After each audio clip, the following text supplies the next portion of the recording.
Welcome to the Seller Roundtable e-commerce coaching and business strategies with Andy Arnott and Amy Wees.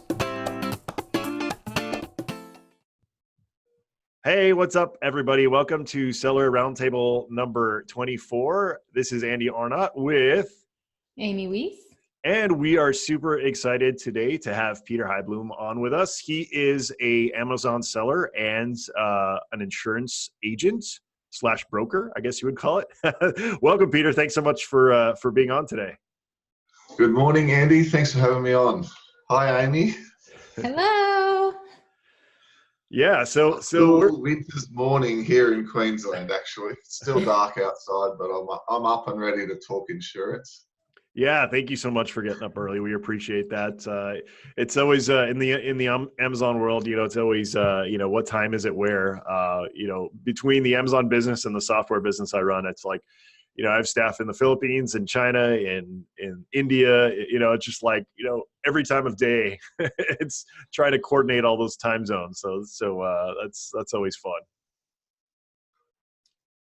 All right. Okay, so let's get started. So, Peter, we always like to get a little bit of background on our guests. Where you're from, where you're born, where you live now. Anything in the past you want to mention, anything you want to exclude. Feel free. Look, I'm coming at you this morning from Queensland in Australia. I was born in New South Wales. My parents quite early on did a personal development seminar and changed their life. Dad was working as an accountant. My mum was a school teacher.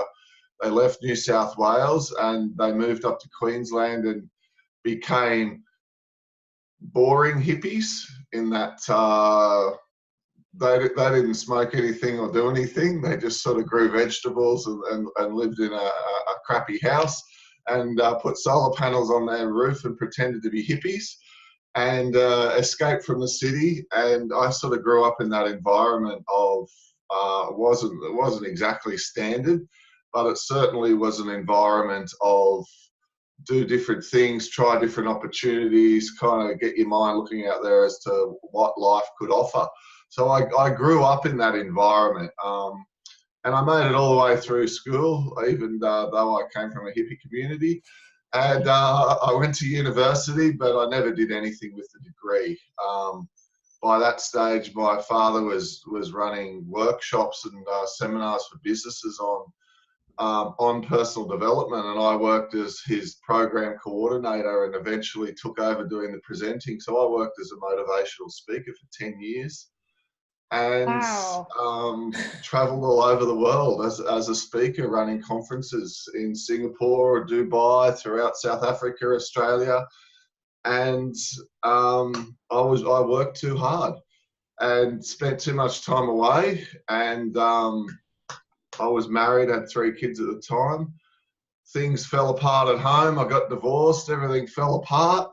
And I had to rebuild and regroup and get myself back on track. So that's kind of brought me to meeting Roxanne, and I met her and basically had nothing. I had one stage a big house and was living the dream early in my life. Lost all that, started all over again. And when I met Roxanne, she was working in an insurance office.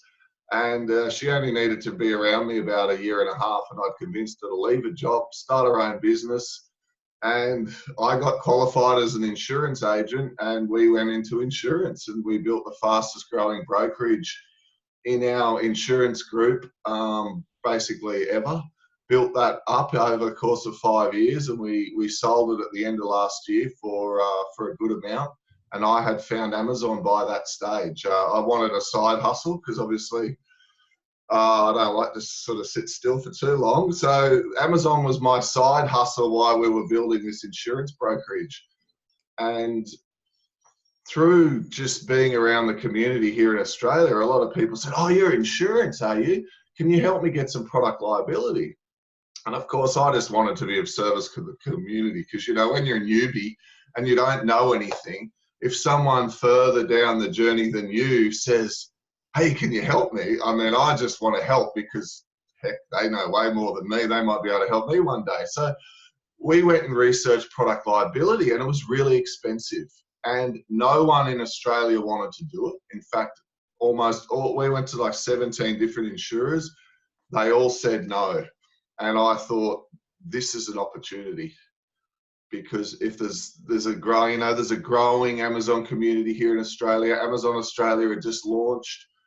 And that moment was where I got the idea for online sellers insurance, and I took it to Roxanne, and she said, all right, I'll see if I can help you find some cover for these people. And she kept hitting a brick wall. And I thought, we could be on the cusp of something big here. And as I said, at the end of last year, we basically stopped that normal. It was a plant and machinery business we had before. So it was business insurance, like a lot of plant, machinery, things like that, lots of client meetings, lots of broken windscreens and damaged trucks and all of this sort of thing. And we just walked from that. We left our day job, all those clients, everything we'd built up. And now we've started on this journey. It brings me here to the first podcast I've done with guys in America talking insurance. But look, that's my story. I don't know if that was too long or too short, but that's the story. No, that's excellent. And you know what's fun is I always like that. This is one of my favorite parts is hearing about how somebody found the Amazon game. It always seems like there's very few people who are like, yeah, I went to college to go be an Amazon seller, or to sell e-commerce. It's never really like in somebody's plan.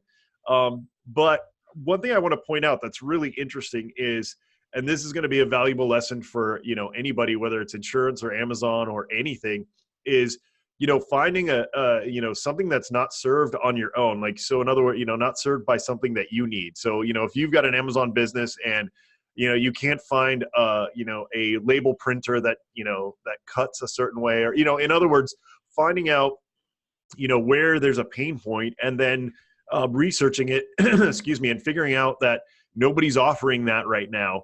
And, usually if it's a pain point for you and you're in some kind of niche like that, somebody else is having those same pain points, and to just go out and research it, of course, first. And then if you confirm that, then capitalize it. And it seems like that's what you guys did. So congrats on that. Yeah. Thanks, Andy. Yeah. I loved how, Peter, you said that everybody was slamming doors on you as far as product liability insurance in Australia. And you were like, well, some people would say, well, we just avoided it because everybody was slamming doors. And so now we outsource it or whatever. Right. But you looked at that and you capitalized on it. And you said, I saw an opportunity. If we can figure this out, we can help a lot of people. And, it's a great opportunity for our business to serve great clientele. So I love that idea and that you capitalized on. So that's really awesome.